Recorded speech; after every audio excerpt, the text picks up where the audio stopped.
আগের ক্লাসে আমরা দেখেছিলাম যে অ্যানালগ সিগন্যাল থেকে আমরা ডিজিটাল সিগন্যালে কনভার্ট করে তারপরে ট্রান্সমিশন করি এবং ডিজিটাল সিগন্যালে ট্রান্সমিশন করার পরে তারপরে সেটা রিসিভার সাইডে ডিজিটাল থেকে আবার অ্যানালগে কনভার্ট করা হয়।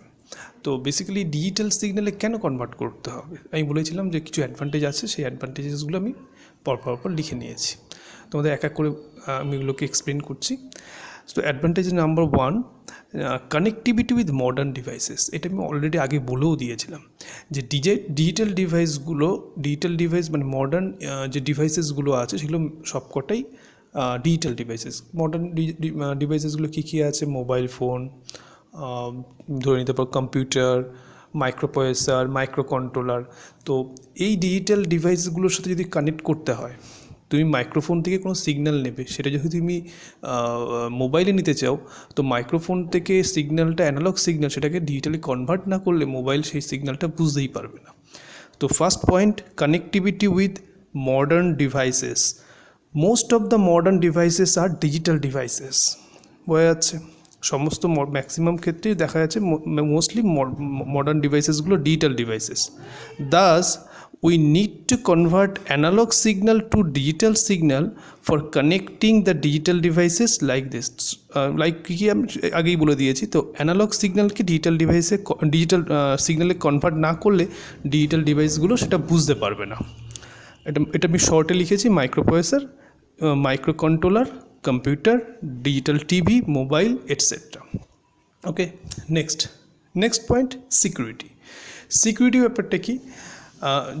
যখন এনকোডার সার্কিটটা কোনো কিছু এনকোড করার পরে যখন সেন্ড করবে, এটা এনকোডার ধরলাম, শর্ট করে লিখছি।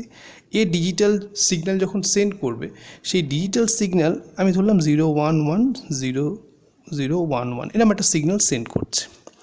এই ডিজিটাল সিগন্যালকে তুমি এনক্রিপ্ট করতে পারো, মানে তুমি এটার সিগন্যালটা কোনো একটা টুস কমপ্লিমেন্ট করে সেন্ড করে দিতে পারো, বা সবকটা সিগন্যালের মধ্যে মানে 1টাকে 0টাকে 1 করে 1s কমপ্লিমেন্ট করে পাঠাতে পারো, ডিফারেন্ট চেঞ্জ করে পাঠাতে পারো।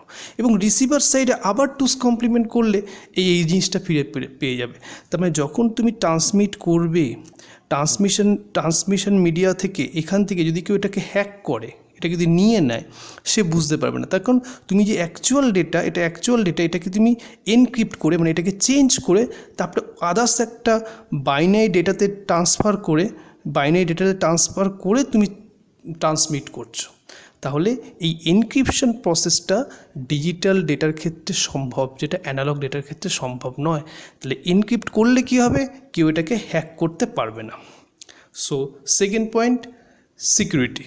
Digital signals are more secured than analog signal, as we can encrypt digital signal to prevent data hacking. সেই জন্য ডিজিটাল সিগন্যালটা সবথেকে বেশি secured. Next, immune to noise. আচ্ছা, এটা একটা খেয়াল করে দেখো, আমরা যখন ডিজিটাল সিগন্যাল সেন্ড করি, ডিজিটাল সিগন্যাল যেমন এটাই বলছি, এই 0110011, এই ডিজিটাল সিগন্যালটা যখন আমি সেন্ড করব, শুধু এই সিগন্যালটা সেন্ড করি না, এর সাথে একটা এক্সট্রা কিছু বিট আমরা অ্যাড করে দিই, এক্সট্রা বিট। এই বিটটা কি? তোমরা ডিজিটাল ইলেকট্রনিক্সে পড়েছিলে প্যারিটি চেকার, ইভেন প্যারিটি বা অড প্যারিটি দিয়ে চেক করতে পারো। তার মানে এরর চেক করার জন্য কিছু বিট, এক্সট্রা কিছু বিট আমরা অ্যাড করি। এরকম অনেক ধরনের প্যারিটি চেকার আছে, অনেক ধরনের এরর ডিটেক্টিং কোড আছে, সেইগুলোকে আমরা অ্যাড করে দিই, করে আমরা সেন্ড করি।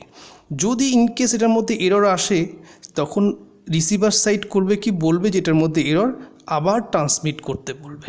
তার মানে এরর চলে আসলে সেই এররটাকে আবার রিট্রান্সমিশন করতে বলবে, এবং যতক্ষণ না এরর আসছে না ততক্ষণ রিট্রান্সমিশন, যতক্ষণ এরর আসবে ততক্ষণ রিট্রান্সমিশন করে যাবে, এবং যেই ও পাবে না এরর, তখনই ট্রান্সমিশনটা সাকসেসফুল হবে, তখন নেক্সট ডেটাটা ট্রান্সমিট করবে। তার মানে বেসিক্যালি ডিজিটাল সিগন্যালের ক্ষেত্রে কিন্তু নয়েজটা থাকবে না, ট্রান্সমিট করতে গেলে কোনো নয়েজ আর হবে না। তাই বলছে immune to noise, digital data associated with parity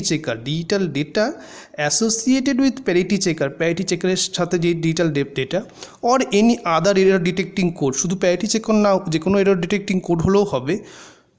error detecting code which help to identify any error, যেটা রিসিভার সাইডে হেল্প করে টু আইডেন্টিফাই এনি এরর, যদি কোনো এরর থাকে।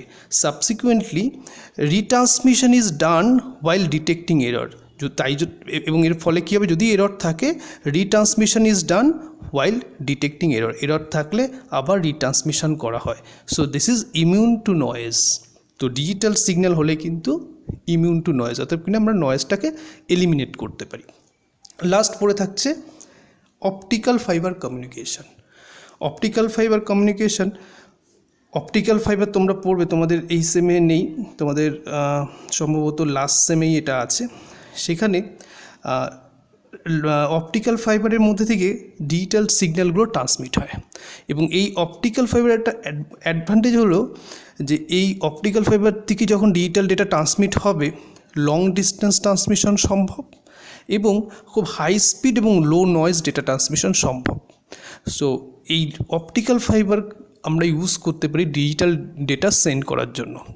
তাই জন্য বলা হয়েছে যে optical fibre can transmit digital data for long distance communication with high speed and low noise data transmission. এই চারটে পয়েন্ট খুব ইম্পর্টেন্ট, এবং এই চারটে পয়েন্টের জন্যই কিন্তু মেনলি ডিজিটাল সিগন্যালে কনভার্ট করা হয় অ্যানালগ থেকে, এবং তারপরে ট্রান্সমিট করা হয়। এখানে আমাদের একটু ভুল হয়ে গেছে, এটা প্যারিটি চেকার বলবো না, এটা প্যারিটি চেকার মানে যেখানে প্যারিটি চেক হয়, এটা parity associated with parity bits. So digital data associated with parity bits, যে প্যারিটি বিটসগুলো থাকে, or any other error detecting codes, যেগুলো কোডগুলো থাকে বা বিটসগুলো থাকে, or any other error detecting bits লিখে দাও, বেস্ট হবে, সবগুলোই বিটস লিখে দাও। ঠিক আছে, আর অন্যগুলো সব ঠিক আছে।